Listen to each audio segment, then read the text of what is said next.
This generation of gaming is very different from the last. This is something I've stated before on my channel. In this video, we're going to dive into PS4 backwards compatibility and how it's going to keep the console alive for years to come. So for all of you guys out there who are going to stick with your PS4, this is for you guys. So hit that like button if you can, as it always helps. But what's different this generation, you might ask? This generation has fully embraced the digital age of gaming.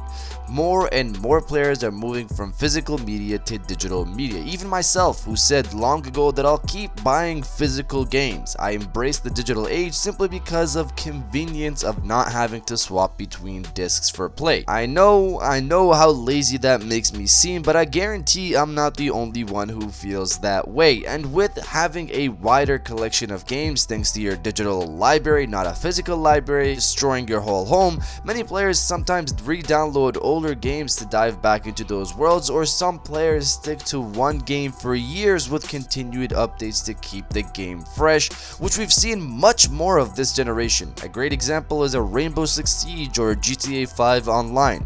The basic point is people are more involved in digital and online gaming, more so than ever.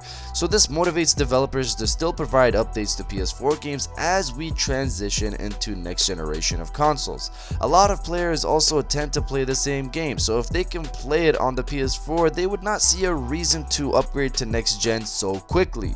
Add to that the full embrace of digital games. Developers don't have to use discs to get games to the consumer. We had some of that last gen with the PS3 and 360, but this generation basically exploded with digital releases.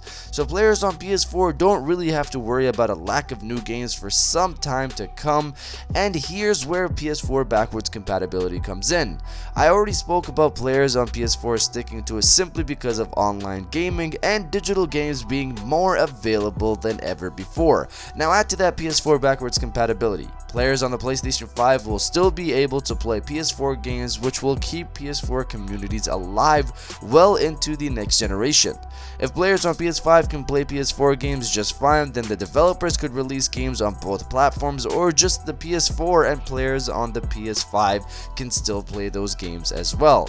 We should be seeing a lot of cross-gen play come next year between PS4 and PS5 players, but my only worry for PS4 backwards compatibility is, will it support all games, or at least most of them? I just worry that we'll have to wait to get support for some games we want to play. In the end, we'll find that out when the PS5 drops next year, supposedly next year, but you guys let me know in the comments. Are you getting a PlayStation 5 day one, or are you holding off for a few years? Let me know your thoughts down in the comments below, and if you did enjoy this video, please hit that like button as it always helps, and subscribe if you're new. I got new videos every Monday, Wednesday, and Friday, and now I'll check you guys out on the next one.